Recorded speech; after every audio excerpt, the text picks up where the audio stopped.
Michael Burry just disclosed his recession-proof big bet, which is on Meta. And that's what we're going to cover in this video. So guys, smash that like button and subscribe if you're new. You're watching More Money. Let's get it.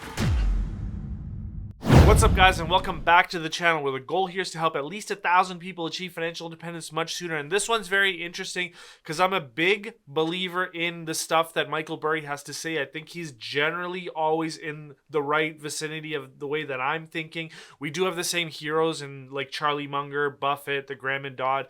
And so I do like to see what he has to say. I've been following him since around the housing collapse when he became famous. And you guys already know that Michael Burry has been for over a year now saying that there's an issue on the horizon. The economy is going to decline, and it's due to all of the stimulus being thrown into the economy subsequent to the lockdowns. And so let's dive right into it. I just wanted to show you a couple of quick tweets first, just to sort of give you an idea of how he's thinking about this market. So you can see here, this was back in June, where Michael Burry did say that there is no transitory inflation, there's no peak inflation, there's no stocks going to the moon, unless if you mean that stocks are going to a cold, dark place. You can see here that the CPI news was so bad that there are no buyers for mortgage-backed securities. And so just to put his thoughts of the market into perspective, you can see here, this is what he summed up as the overall problem. And the problem is that in the last 18 months, you have $850 billion of direct stimulus checks, $400 billion of cash out refis, $1 trillion in forgivable loans, and he's saying that up to 50% of it could potentially be fraudulent, and another $4 trillion in indirect stimulus. And so what he's saying is that as all of this stuff gets taken off the table, what capitalizes the consumer now?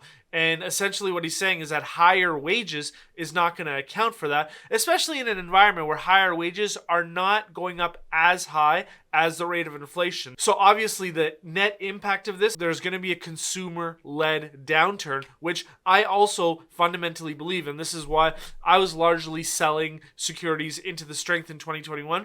And I've been really focused on downside and downside protection, which is why I've done two things. And you guys have been seeing me do this for a long time now. The first thing is that I've always been considering cash secured puts as a way to significantly reduce your buy and purchase price for securities. And the second thing that I've been doing, and you can see it in the valuations that I've been creating in my models, is I've really been putting in pessimistic scenarios, or I've been looking to buy these securities at 50% of their intrinsic value, or both. And so you're seeing a little bit behind the curtain as to why I've been valuing these companies and talking about these companies in this specific way. But moving into the real reason why we got here, you can see here, Michael Burry just made a huge bet on Meta. So you can see that it's almost 11% of his portfolio. He purchased approximately $18 million of Meta recently. And so what is it about Meta that's so attractive? And that's kind of what I want to dive into a little bit more and talk about it a little bit differently than I have previously. The first thing that I want to talk is actually about the business. So you can see here that the top apps worldwide being downloaded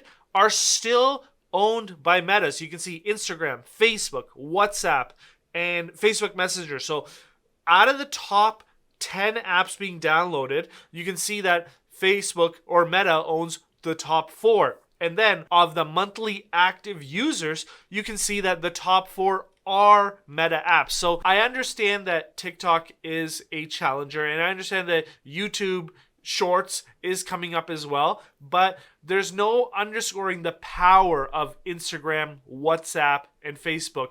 And it's not like these businesses are going away. Maybe the monthly active user growth may slow, but that doesn't necessarily mean that revenue growth is going to decline. And I believe that the current share price of $150 to $170 per share, it's really forecasting that Facebook never grows into perpetuity or never significantly grows. And so I think there's a bit of a disconnect from the share price to reality of what's happening on the ground with this company. And the other thing is, if we're going to head into a consumer-led recession, you need companies with strong balance sheets. Well, you're not going to find very many companies with fortified balance sheets like you would find with Meta. So you can see here, take a look at their cash and short-term equivalents at the end of 2021.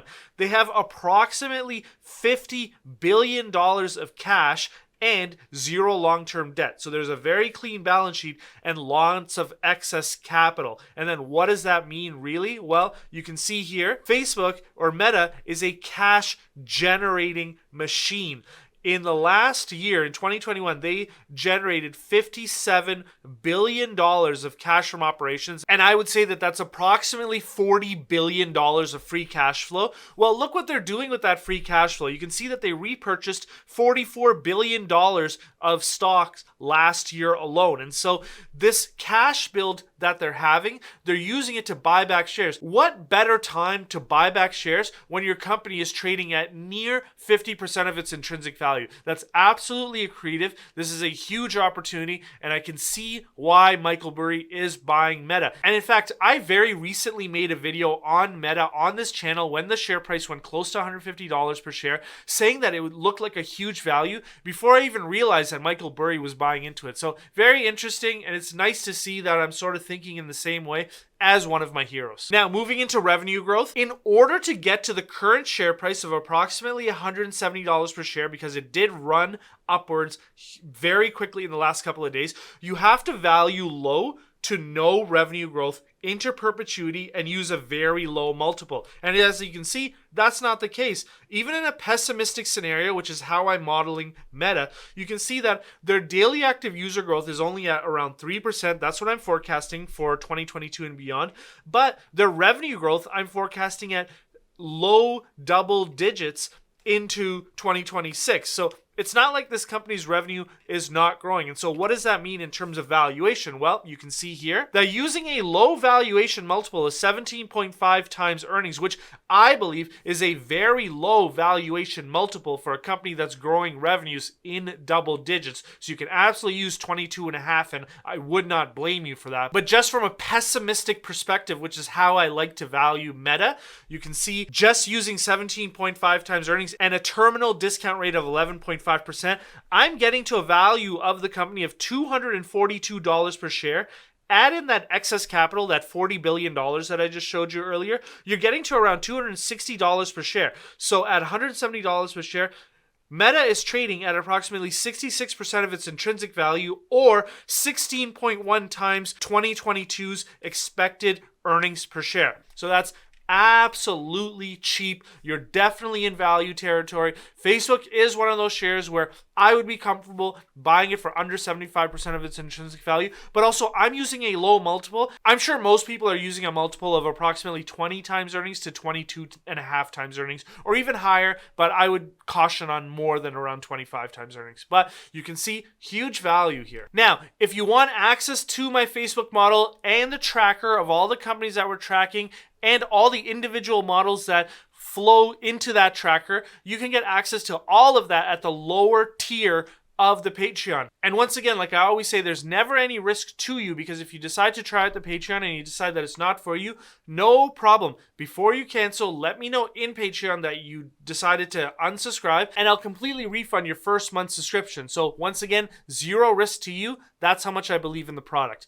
And the other thing that I want you guys to take a look at is recently I did put out a video on Facebook before I learned that Michael Burry owned it, and I did walk through the whole investment thesis in Meta or the metaverse, and you can see that right here.